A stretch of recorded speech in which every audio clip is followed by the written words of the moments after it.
ഇവൈ company ജീവനക്കാരിയായ അന്ന സെബാസ്റ്റ്യന്റെ മരണം ഇപ്പോൾ വലിയ ചർച്ചയാകുകയാണ്. അന്നയുടെ പിതാവ് നമ്മോടൊപ്പം ചേരുന്നുണ്ട്. എന്താണ് സംഭവിച്ചതെന്നാണ് മനസ്സിലാക്കുന്നത്? ഇവിടെ ഇവയിൽ ജോയിൻ ചെയ്ത് മാർച്ച് 18-ലാണ് ജോലി ചെയ്തത്. അപ്പം ജോലി ചെയ്ത് ഇവർ ഔട്ട്സൈഡ് ക്ലയൻസിൻ്റെ ഓഡിറ്റിങ്ങാണ് ഇവൈ ചെയ്തുകൊണ്ടിരിക്കുന്നത്.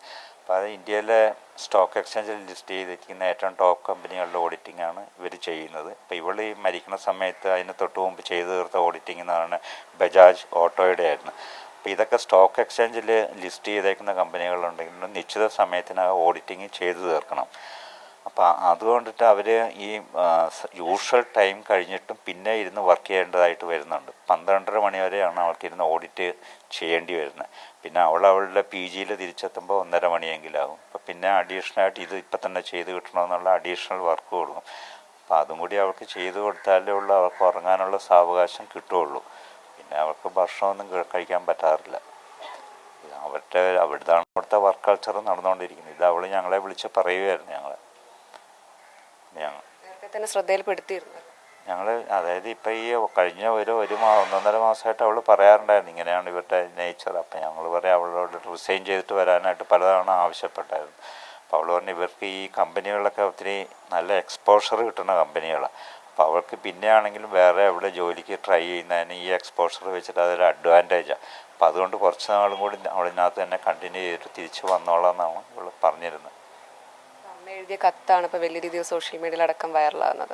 ആ കത്ത് കമ്പനിയുടെ ശ്രദ്ധയിൽപ്പെട്ടു? അവരെന്തെങ്കിലും നടപടി അങ്ങനെ?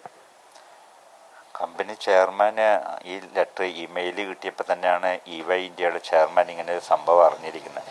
നേരത്തെ ഇവരിത് പൂനെയിലെ ഓഫീസിൽ മാത്രമേ ലോക്കലായിട്ട് മാത്രമേ അറിഞ്ഞിട്ടുള്ളൂ.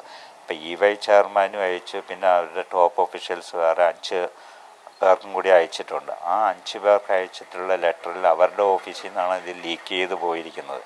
അപ്പോൾ ഇവർ ഈ ചെയർമാൻ മറുപടി തന്നേക്കൊണ്ട് ഞങ്ങളൊരു ഫോറം ഉണ്ടാക്കുന്നുണ്ട്. ആ ഫോറത്തിൽ വെച്ച് ഇങ്ങനെ ഇവരുടെ പ്രശ്നങ്ങൾ അഡ്രസ്സ് ചെയ്യാനായിട്ടുള്ളൊരു സാഹചര്യം ഉണ്ടാക്കുന്നുണ്ട്. അപ്പോൾ ഇനി ഇങ്ങനെ വരാതിരിക്കാനായിട്ട് ശ്രമിച്ചോളാം എന്നും പറഞ്ഞാണ് അങ്ങനെ മറുപടി തന്നേക്കുന്നത്. എപ്പോഴാണ് മകൾ അവിടെ ജോലിക്ക് കയറുന്നത്? പിന്നെ എപ്പോഴാണ് ഇങ്ങനെ ഒരു അവസ്ഥയിലേക്കൊക്കെ എത്തിയത്? മാർച്ച് 18-നാണ് അവൾ ജോയിൻ ചെയ്തത്. അപ്പോൾ ആദ്യത്തെ ഒരു 3-4 ദിവസം ഓറിയൻറ്റേഷൻ ട്രെയിനിങ് ആയിരുന്നു. പിന്നെയാണ് ക്രമേണ ഉള്ള ഓഡിറ്റിങ്ങിലേക്ക് വന്നത്. ഓഡിറ്റ് ടീം എന്ന് പറഞ്ഞാൽ 6 ടീമുണ്ട്. 6 ടീമും പല കമ്പനികളുടെയാണ് ഓഡിറ്റ് ചെയ്യുന്നത്. ഇപ്പം ഇവളുടെ ടീമാണ് ഈ ബജാജ് ഓട്ടോയൊക്കെ ഓഡിറ്റ് ചെയ്യുന്നത്. നിങ്ങൾ നിയമ പോരാട്ടം നടത്താനാണോ, അല്ലെങ്കിൽ ഇങ്ങനൊരു സമൂഹത്തിന് മുന്നിൽ ഇങ്ങനൊരു വിഷയം ശ്രദ്ധയിൽപ്പെടുത്താനാണോ? നിയമ പോരാട്ടം നടത്താനായിട്ടല്ല ഉദ്ദേശിച്ചത്. ഇങ്ങനെ ഒരു നമ്മുടെ ആൾക്കാരുടെ പബ്ലിക്കിൻ്റെ ശ്രദ്ധയിൽ ഇങ്ങനത്തെ ഒരു വർക്ക് കൾച്ചർ ചെയ്യുന്ന നമ്മുടെ പിള്ളേരെ അനുഭവിക്കേണ്ടി വരുന്ന ഒരു ഇത് അവരുടെ ശ്രദ്ധയിൽ കൊണ്ടുവരിക. പിന്നെ ഇനി വേറൊരു കൊച്ചിന് ഇതുപോലത്തെ ഒരു അനുഭവം ഉണ്ടാകാതിരിക്കും. ഈ 2 ഇത് വെച്ചിട്ട് മാത്രമാണ് ഞങ്ങൾ ആ ലെറ്റർ അയച്ചത്. പക്ഷെ ആ ലെറ്റർ ഇപ്പം നാഷണൽ ലെവലിലും ഇൻ്റർനാഷണൽ ലെവലിലും അത് എത്തിക്കഴിഞ്ഞു. അപ്പോൾ അത് ഇൻ്റർനാഷണൽ ലെവലിലാണെങ്കിലും എൻ്റെ അവിടെയുള്ള പല റിലേറ്റീവ്സ് ഈ കാര്യം എന്നെ വിളിച്ച് ചോദിച്ചായിരുന്നു. ചർച്ചയാവാൻ കാരണം ഒരുപാട് പേര് ഇത് അനുഭവിക്കുന്നതുകൊണ്ട് തന്നെയാവാമല്ലേ? അതെ. നമ്മുടെ ഇത് ഇവൈയിൽ മാത്രമല്ല, എല്ലാ കോർപ്പറേറ്റ് വേൾഡിലും ഇങ്ങനെയാണ് പറയുന്നത്. അവർക്ക് കോർപ്പറേറ്റുകാർ ചെയ്യണം, അവർക്ക് അവരുടെ ജോലി മാത്രം സമയത്തിന് ചെയ്ത് കിട്ടിയാൽ മതി. അത് ചെയ്യുന്നവരെ കുറിച്ച് അവരൊന്നും ആലോചിക്കുന്നില്ല.